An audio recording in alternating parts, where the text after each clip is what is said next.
Сәлеметсіңдер ме, оқушылар? Бүгінгі сабақтың тақырыбы дауысы дәуірмен ұласқан. Оқылым тапсырмасы 6-шы тапсырма. Мәтінді тыңда, мәтін бойынша бірнеше сұрақ дайында. Сәлеметсіз бе? Тансалық шырақ. Мен Тельман аудандық атқару комитетінің председателі Қанабекпін. Мен осы Қарағандыны күзетіп қалған Ермек деген жұмысшымын. Бәрекелді. Іздегеніміз сен едің. Мына кісілер сонау Донбастан, Москвадан келді. Өлі Қарағандыға жан салмақ. Бізбен бірге отырып, Совет Қарағандысын жасамақ. Танысып қой. Сергей Петрович Щербаков деп зор денелі, бурыл бас кісіге нұсқады. Өзіңдей ескі шахтер, болашақ трест бастығы. Механик Козлов, слесарь Лапшин, мына кісі инженер Орлов.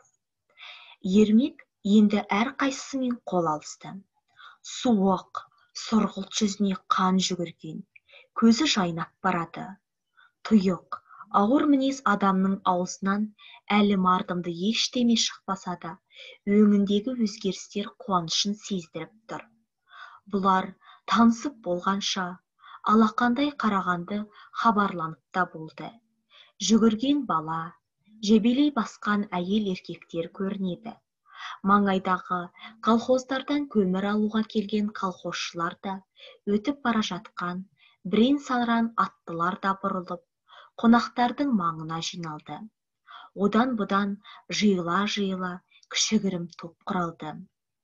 Қарағандыны жүргізуге келіпті. Донбастың мастерлері дейді. Осал деме көмірді, бұрқылдатар темірді. Көп ішінде сыбыр-күбір осылай жүріп жатты. Ермек қалтасынан бір шумақ кілт сорып Щербаковқа ұсынды. Чайковтан естіген едім, күткен едім. Жақсы келдіңіздер. Міне, завод кілтін енді өз қолыңызға алыңыз.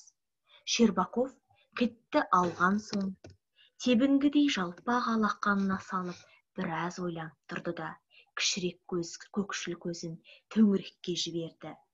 Кең дала оның көңілін де кеңітіп жіберген тәрізді.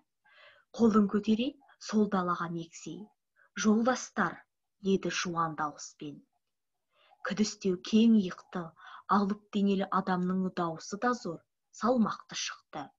Осы далада аппақ Байжанов қой бағып жүріп, суыр іннен Қарағанды көмірін тапқалы 100-ге жуық жыл өтіп барады. Содан бері орыс ағылшын капиталистері қазақ жерінің байлығын, қазақ халқының арманын осы кілтпен жауып ұстағандай болса, біз енді осы кілтпен бәрін ашамыз. Коммунист партиясы, Совет үкіметі жіберді бізді. Қазақ даласында 5 жылдық жоспарды орындауға көмекке келдік. Бұл 5 жылдықта мешеу Қарағанды Совет одағындағы ірі өндірістердің қатарына қосылады. Жұмыс көп, қиындық көп, бірақ халық күші одан да көп. Ол күшті ұйымдастыра білсек, біз алмайтын қамал жоқ. Қарағанды романынан үзінді. Тапсырма 1. Мәтін бойынша 6 сұрақ құра. 2. Ермектің мінезін сипаттайтын сөйлемдерді тауып, көшіріп жаз. Жазылым тапсырмасы 14-ші тапсырма. Ауыр мінез, сұрғылт жүз, зор денелі, көзі жайнау, кішірек көкшіл көз, жуан дауыс тіркестерін пайдаланып сөйлем құра. Дескриптор кестесі. Мәтін бойынша сұрақ құрайды 2 балл. Ермектің мінезін сипаттайтын сөйлемдерді көшіріп жазады 1 балл. Берілген сөздермен сөйлем құрайды 3 балл. Жазу сауаттылығын сақтайды 1 балл. Жазылым тапсырмасы 11-ші тапсырма. Мәтінде берілген сөйлемдерді публицистикалық стильде жаз.